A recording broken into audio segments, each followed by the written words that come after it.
Good morning to all of you. Myself Kartar Chaudhary, lecturer, Government Polytechnic College, Ajmer.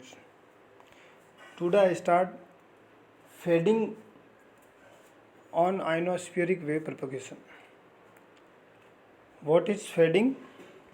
Fading is the fluctuation of received signal strength due to the multipath propagation and due to the phase difference between different waves due to multipath propagation. Generally signal transmitting antenna से आयोनोस्फीयरिक layer में हवा में radiate किया जाता है और ये signal sky wave यानी आयोनोस्फीयरिक लेयर से पास होता हुआ रिफ्लेक्ट होता हुआ अर्थ तक पहुंचता है। तो डिफरेंट पाथ को फॉलो करता है। डिफरेंट फैक्टर्स होते हैं जो उसको अफेक्ट करते हैं और उनकी डायरेक्शंस चेंज कर देते हैं और डायरेक्शन वेरी होने से वो अलग पाथ पे प्रोपोगेट करने लग जाते हैं। So multipath propagation is known as fading. Multipath propagation किस किस कारण से हो सकते हैं? ट्रांसमिटिंग एंटीना पे भी आप देख सकते हैं कि अगर डिफरेंट वेव्स का इंसिडेंट एंगल डिफरेंट हुआ तो जो सिग्नल्स होगा वो अलग अलग जगह से रिफ्रैक्ट या रिफ्लेक्ट होगा और जब अलग अलग जगह से रिफ्लेक्ट या रिफ्लेक्ट होगा तो रिसीविंग एंड पे अलग अलग जगह पे पहुंचेगा या फिर मल्टीपल हॉफ करता हुआ पहुंचेगा। जैसा कि आप इस डायग्राम में भी देख सकते हैं, मल्टीपल हॉफ करेगा। कोई सिग्नल डायरेक्ट पहुंच रहा है, देखिए कोई टू हॉफ में पहुंच रहा है। ये डायरेक्ट ये दो जो वेव फ्रंट है वो डायरेक्ट पहुंच रहे हैं, दो है वो मल्टीपल हॉप करते हुए टू हॉप करते हुए पहुंच रहे हैं। इसी तरीके से ये सिग्नल अलग अलग फेज में आते हैं तो उससे फेज डिफरेंस क्रिएट होता है और फेज डिफरेंस क्रिएट होने से जो रिजल्टेंट सिग्नल होता है वो अफेक्ट होता है। So fading is occur due to the interference between different rays. Fading में also occur due to in a signal ray due to fluctuation of density and height of the layer reflecting the ray। यानी ionosphere में भी आप देख सकते हैं कि एक ही इंसिडेंट पे एक ही फ्रिक्वेंसी आपने ट्रांसमिट की है, लेकिन वो फ्रिक्वेंसी कई बार मान लीजिए कि F1 लेयर से रिफ्लेक्ट हो रही थी due to some आयोनोस्फीयरिक disturbances. Ionosphere में इलेक्ट्रॉन डेंसिटी वेरी होती रहती है और अगर वो डेंसिटी कम या ज़्यादा हुई तो उससे या तो F1 से E से ट्रांसमिट हो सकती है या F2 से ट्रांसमिट हो सकती है। तो जहाँ से सिग्नल बेंट होके वापस अर्थ पे आएगा तो उसके हिसाब से उसकी जो प्रोपोगेशन डिस्टेंस है ट्रांसमिटिंग और रिसीविंग एंटेना के बिटवीन में जो डिस्टेंस है वो वेरी करेगी। कई बार सिग्नल एंटेना से पहले ही अर्थ पे आ जाएगा और वापस रिफ्लेक्ट बैक होके आयोनोस्फीयर पे जाएगा तो सिग्नल पहुँच ही नहीं पाएगा। कई बार सिग्नल रिसीविंग एंड से बैक साइड में जाके और अर्थ को स्ट्राइक करता है। तो इस तरीके से सिग्नल का जो प्रोपोगेशन पाथ होता है वो वेरी करता है, जिसकी वजह से सिग्नल की स्ट्रेंथ वेरी होती है। उसमें जो सबसे बड़ा कॉजेज होता है वो होता है ionospheric irregularities. Ionospheric irregularities angle of incidence और फ्रिक्वेंसी ऑफ इलेक्ट्रोमैग्नेटिक वेव्स। अगर मान लीजिए एक इलेक्ट्रोमैग्नेटिक सिग्नल है जिसमें लोअर फ्रिक्वेंसी भी है, अपर फ्रिक्वेंसी है। लोअर फ्रिक्वेंसी ई लेयर या डी लेयर से रिफ्लेक्ट होकर आती है। अपर फ्रिक्वेंसी सेम इंसिडेंट एंगल पर भी अपर फ्रिक्वेंसी आयोनोस्फीयर की अबव लेयर से आती है, तो उनके बीच का जो पाथ होता है वो अलग अलग होता है और मे भी वहाँ पे फेज डिफरेंस हो और उस तरीके से सिग्नल की स्ट्रेंथ रिसीविंग एंड पे वेरी करेगी। ये चीज़ आप देख सकते हैं।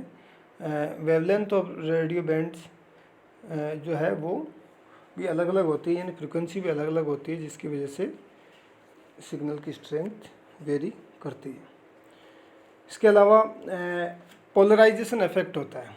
मान लीजिए ट्रांसमिटिंग एंटीना वर्टिकली पोलराइज है और उसी हिसाब से रिसीविंग एंटीना को आपने वर्टिकली और माउंट किया है और रिजल्टेंट जो सिग्नल ट्रांसमिट हो रहे हैं ट्रांसमीटर से और रिसीव पे आने हैं वो वर्टिकली आने थे, लेकिन आयनोस्फीरिक रिफ्रैक्शन जहाँ सिग्नल आयनोस्फीरिक लेयर से रिफ्लेक्ट होते हैं वहाँ पे उनका ओरिएंटेशन ही चेंज हो सकता है, उनकी डायरेक्शन ही चेंज हो सकती है, उनका पोलराइजेशन ही इफेक्ट हो सकता है।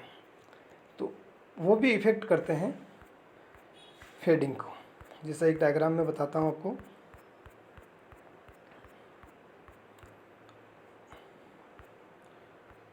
आप ये डायग्राम देख सकते हैं,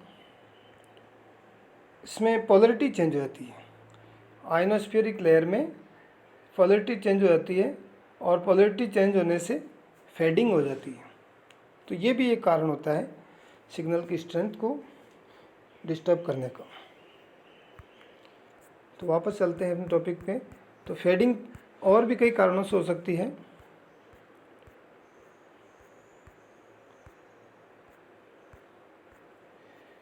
देखिए, फेडिंग में नॉर्मली सिलेक्टिव फेडिंग हो सकती है, एस्केप फेडिंग हो सकती है, एब्जॉर्प्शन फेडिंग हो सकती है, और सिग्नल की जो ट्रांसमिटिंग जो फीचर्स होते हैं वो भी फेडिंग को वेरी कर सकते हैं।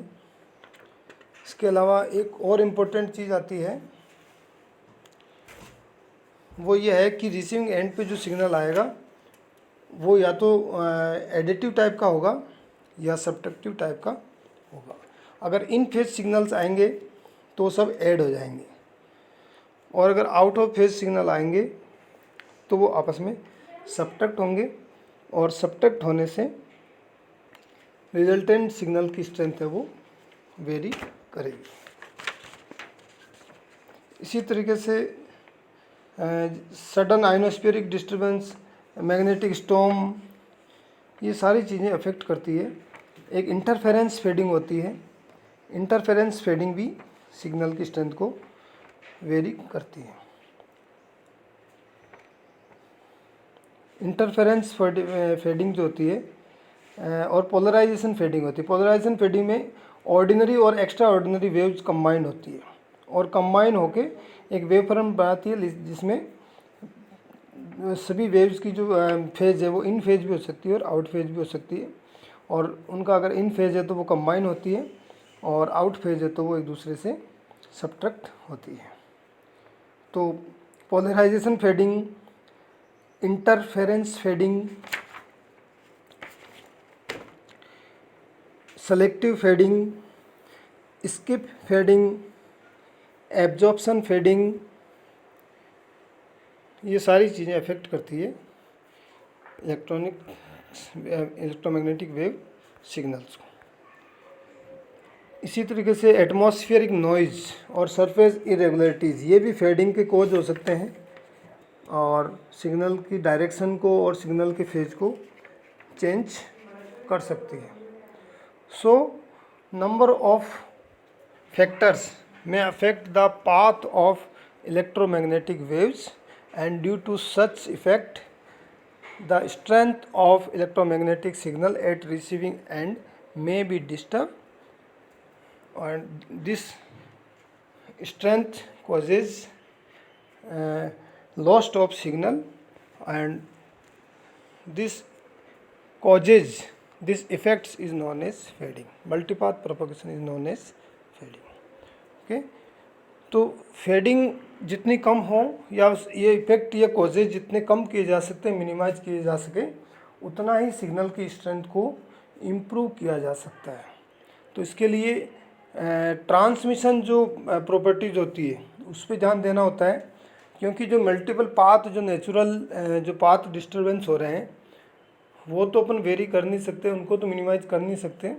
तो कुछ प्रॉपर्टीज जो इलेक्ट्रोमैग्नेटिक सिग्नल की, जैसे फ्रीक्वेंसी, इंसिडेंस एंगल, ये ध्यान में रखते हुए सिग्नल का ट्रांसमिशन किया जाना चाहिए, जिससे कि फेडिंग को और लॉसेज को मिनिमाइज किया जा सके।